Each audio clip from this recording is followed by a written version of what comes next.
It is Still Winter at Home, delivered by Sir William Deane, Governor-General of the Commonwealth of Australia. So the context of this speech is that it was delivered at a memorial service by the Governor-General, Deane, who flew with his wife to Switzerland. The occasion for this speech was to commemorate an accident which occurred on the 27th of July 1999, where 21 canyoning tourists were killed in a sudden flash flood. Of the 21 young victims, 14 of these were Australian. So this speech was delivered on the 5th of August in order to mourn the victims in the accident. For this reason, it's quite an emotive speech. It focuses on symbolism to represent the idea of unity in Australia as we take a moment to pause the untimely death. Okay, so due to the sense of occasion, there is a formal tone that is quite direct and is focused towards developing an emotive response from the audience. It does commemorate the specific group that lost their lives in a dignified manner, but it also celebrates the international connections between Australia and Switzerland, as well as celebrating Australian values and paying homage to those people who would not be returning home. So there's a direct tone in the introduction. We are gathered in great sadness to mourn the death. So directly Deane orients us to the significance of this occasion. He numbers in the introduction the number of people who died, and he details the accident as it occurred. The wording near here last week reiterates the significance of this occasion. Highly emotive by referencing the event as a profound tragedy, and then we have some religious allusion here to reiterate the need for spiritual comfort, the prayers of us all at this service today, and then directly he alludes to Matthew chapter 5 verse 4 in the words of the Lord, in the hope that people will feel truly comforted. The next paragraph again numbers the victims of the tragedy from Australia of 14 victims, and he creates a reverent tone in identifying this as the greatest single peacetime loss of young Australians. He identifies this again as dreadful, again reiterating emotively that this is a tragedy that deeply affects our nation as a whole, so he's including us in this loss.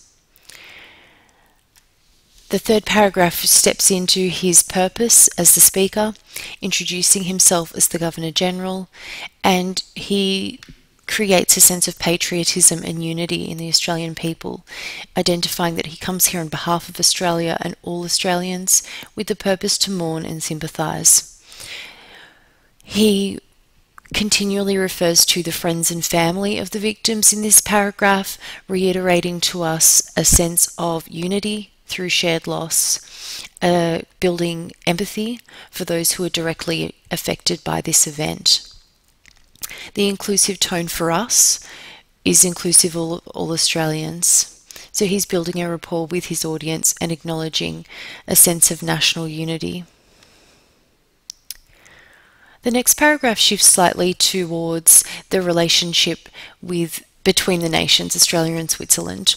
We've got some repetition here of the wording Australia, and he does say that we are on opposite sides of the globe, and then he conditionally refers by yet and talks about the way we're connected by modern communications. Hyperbole is used in this paragraph. Switzerland has been in every Australian home that has been tuned into the television news. So he's reiterating the connection that we share with Switzerland and the effect this event has had on our own community. He then moves into statistics, again numbering the victims, the fact that 2/3 of those who died came from Australia. He's showing again the significance of this loss to Australian people has given rise to an increased awareness.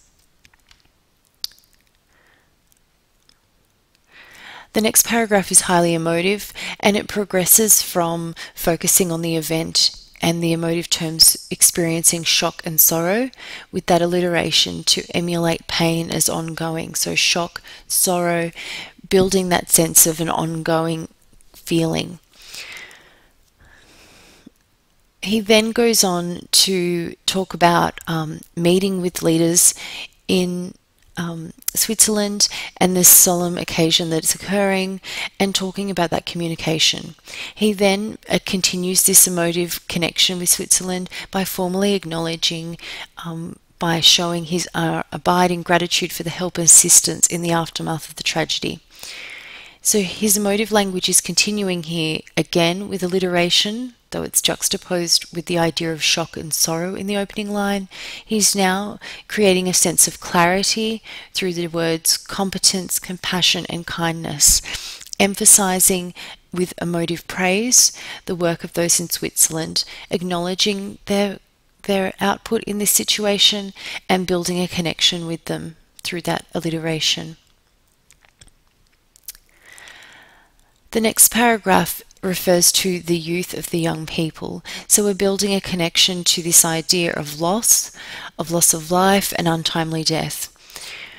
We see the repetition of the word young in this paragraph, giving us a sense of tragedy, and that sense of youth is reiterated by the wording of spirit and adventure, joy, exuberance, delight, reiterating to us the tragedy that exists and that really binds all of humanity together. We can share in this loss as a tragedy.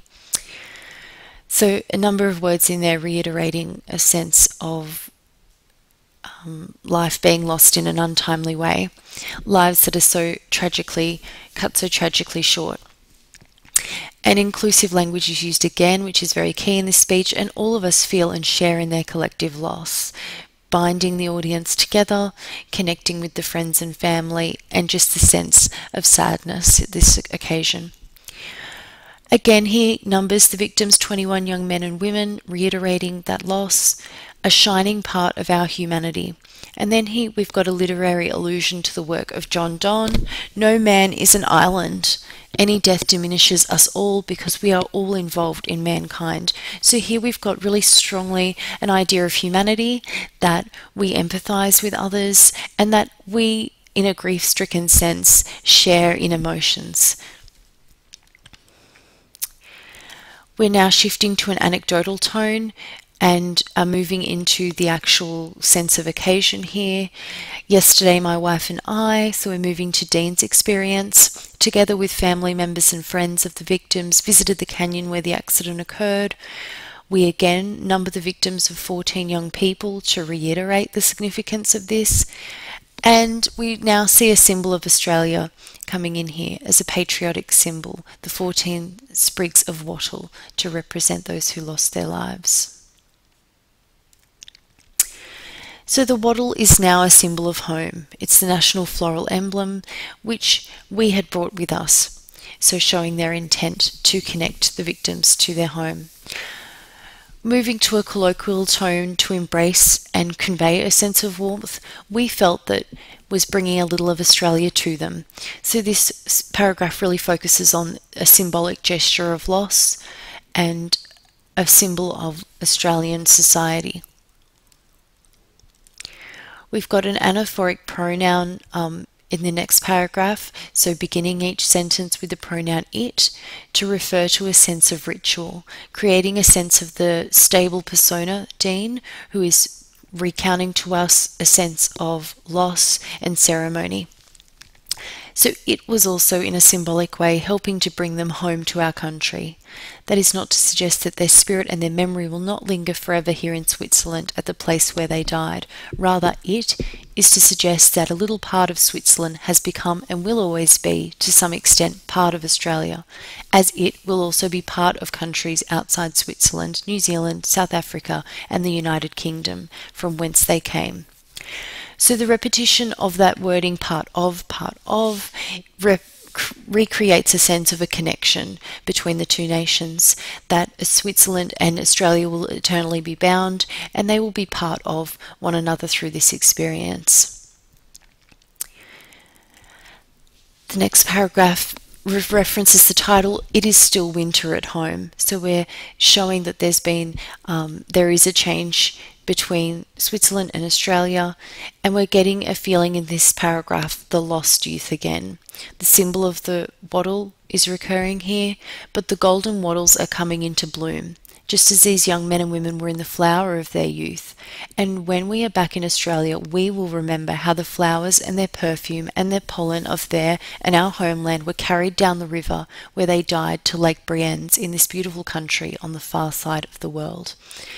So a sense of, but the golden wattles are coming into bloom, a sense of lost youth. These young people will not be flourishing and progressing in their journey, and this symbol really does reiterate that they are lost to us.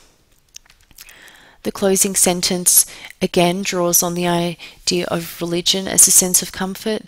The closing, may they all rest with God, creates a sense of occasion, a sense of comfort to the families who are saying goodbye to their loved ones at this time. So this speech really does offer support and praise for Switzerland. It talks of a connection between the two nations. It takes a pause to acknowledge the victims and the families and friends who are grieving. And it really does speak of the way that communities are united in times of tragedy. It draws on the sense that humanity focuses on sharing experience and empathizing in times of tragedy. So this is a speech that really does draw on the ideas of unity, and William Deane presents a very formal presentation representing Australia to draw on our experiences at this time. Highly use of emotive language, as you can see through this speech, reiterates that this is a profound tragedy, and inclusive language is used very strongly in this speech to draw the audience in and share in the occasion, the biblical references to create comfort, and the alliteration to create a sense of ongoing emotion. Those words reiterate a pattern of feeling that's occurring for the audience.